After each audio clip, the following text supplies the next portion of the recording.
The first phase of the budget session ended on Friday, but the Lok Sabha could not function properly. Question hour was disrupted due to protests by opposition MPs. Within 5 minutes of proceedings, opposition members entered the well of the House and started raising slogans. They were demanding the resignation of Union Minister Hardeep Singh Puri. Due to continuous disruption, the House was adjourned till 12 noon by the chair. Repeated protests have affected normal parliamentary work during this session. Further discussions are expected in the next phase of the parliament. Mahamandaleshwar Uttam Swami of the Shri Panch Agni Akhada has been accused of rape by a young woman from Rajasthan. The woman sent an email to the Delhi Police Commissioner on 12th February asking for protection. She said she started receiving threats after planning to file an FIR. According to her, Uttam Swami and his close supporters are trying to contact her directly and indirectly. She also alleged that people close to him are pressuring her for a compromise. Police have not yet shared an official statement. The matter is serious and further investigation is expected soon. In Mohali's Jhampur area, a Muslim family donated land worth Rs 80 lakhs for the construction of a Hindu temple. The land is around 325 square yards. The family has also decided to pay for the temple's construction. On Thursday, Shahi Imam Maulana Muhammad Usman Rahmani Ludhianvi handed over the registry paper to the temple committee. After a Havan ceremony, construction work began. A Hanuman temple and a Sanatan temple will be built there. The Imam said Punjab always gave a message of peace and unity. This act is being seen as a strong example of communal harmony. The Prime Minister office will shift to Seva Teerth today. Prime Minister Narendra Modi will inaugurate the new office building. Before the move, the last cabinet meeting was held at South Block. South Block served as the main center of power for 78 years. It witnesses many key decisions and historic moments after independence. With this shift, the government begins a new chapter in administration. Officials said the new complex has modern facilities and better infrastructure. The move is seen as part of efforts to upgrade government working spaces. Security and arrangements have been tightened for the inauguration ceremony. Enforcement Directorate officer who sent a summons to former Punjab Chief Minister Captain Amrinder Singh has been transferred. The officer was posted in Jalandhar and has now been moved to Chennai. The transfer order came soon after the summons created political buzz.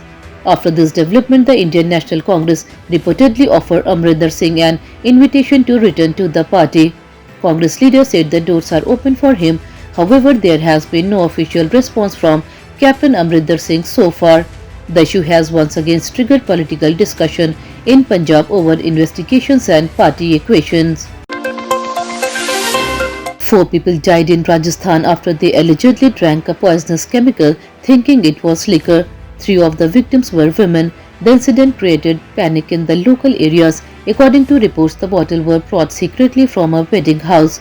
It is claimed that the chemical was stored in bottle that looked like alcohol. Soon after consuming it, the victims felt sick and were rushed to hospital, but the doctor could not save them. Police have started an investigation to find out how the toxic substance was stored and who is responsible. Officials have warned people to be careful and not consume unknown liquids. In Bangladesh, the Bangladesh Nationalist Party has won the general election held on Thursday. The party secured 209 out of 299 seats, crossing the majority mark of 150. So far, results of 286 seats have been announced. With this victory, Tariq Rahman is likely to become the next Prime Minister. He contested from 2 seats and won both. Tariq returned to Bangladesh last December after living abroad for 17 years. This is a major political change in the country after 2 decades. A medical report has confirmed that former Pakistan Prime Minister Imran Khan has lost 85% vision in one eye. The examination was conducted on court orders. Doctors said his eyesight has been seriously affected after past injuries. Imran Khan said he is not being allowed private medical treatment. He claimed that despite health concern, authorities have denied him proper care. His party leaders have raised question over his safety and medical facilities.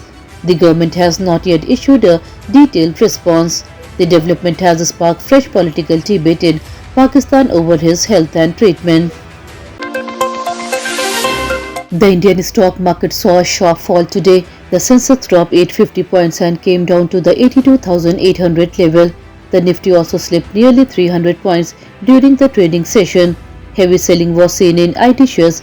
Stock of major companies like Infosys and Tata Consultancy Services fell up to 6%. Investors were worried about global market weakness and fresh foreign funds outflows. Banking and auto stocks also traded lower.